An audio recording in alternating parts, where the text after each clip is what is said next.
আমি শান্তিকে কৰিব বিচাৰিছো শান্তিপূৰ্ণভাৱে হ'ব লাগে ইয়াতকৈ বেছিয়ে হ'ব অসমৰ মানুহে আমাৰ এই ঘটনাটো মানে এনেকৈ হ'ল যোৱাবাৰ জুন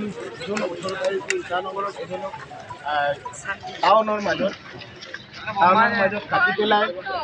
পেলাই থৈছে ড্ৰেইনত সেইটো আমি PMCকে টাকা মিচিং পৰিণে কেৱল ফালৰ পৰা স্মাৰক পত্ৰৰ লগতে একাৰ দিয়া হৈছিল তাৰপিছত কাৰণটো কি আমাৰ মানুহ মৰিছে অসমৰ মানুহ মৰিছে অসমৰ মানুহ অৰুণাচলৰ মানুহ আপোনালোকে গাইড দিছে আপোনালোকে কিয় গাইড দিছ 3-4জন এতিয়া মাৰি গৈছে এইটো নহব এনেকে নহব ইয়াৰ আমাক জাস্টিস লাগিব জাস্টিস দিব লাগিব আমি নামানো আমাৰ যি শংকৰ পেগু নামৰ যিজন যুৱকক তেওঁলোকৰ দুৰ্বৃত্তই গুলীয়াই হত্যা কৰিছে আমি খুব মানে গৰিহণা দিছোঁ নিন্দনীয় আৰু এনেকুৱা ধৰণৰ ঘটনা যাতে ভৱিষ্যতে পুনৰাবৃত্তি নহওক গতিকে অৰুণাচলৰ দুৰ্বৃত্ত তথা অৰুণাচল প্ৰশাসনক আমি দাবী জনাইছোঁ তাই জোৰ পৰিষদ এখন টাইপৰ ফালৰ পৰা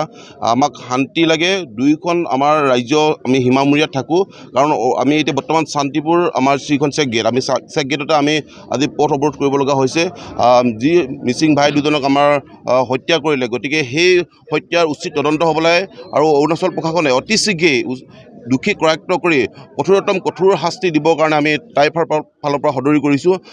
আমি লজ্জিত হৈছোঁ মানে যেনেকৈ অৰুণাচলত আমাৰ মানুহক নিৰী মানুহক হত্যা কৰি আছে সেইটোক লৈ পেলাই আমি লজ্জিত হৈছোঁ অৰুণাচল প্ৰশাসনে যি ধৰণে আমাৰ অসমৰ মানুহক মাহীমাকৰ চকুৱেদি চাই আছে এই চিষ্টেমত যদি যায় তেনেহ'লে আমি খুবেই বেয়া পাইছোঁ আৰু এনেকৈ যদি ঘটনা ঘটি থাকে তো নিশ্চয় আমাৰ অনাগত দিনত অসম অৰুণাচল যি ভাতৃ সেইটোৰ মৰম দয়া নাথাকিব তো সেইটোত এতিয়া চাওক 18 জুন তাৰিখে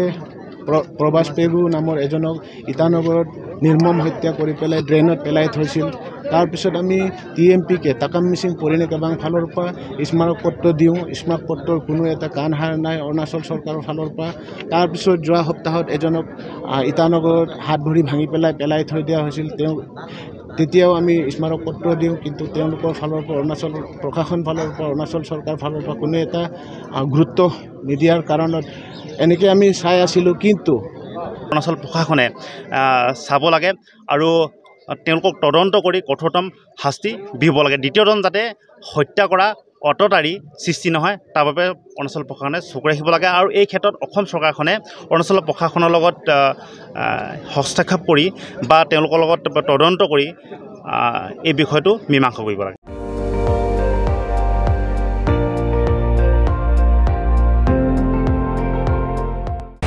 আপুনি চাই আছে ND24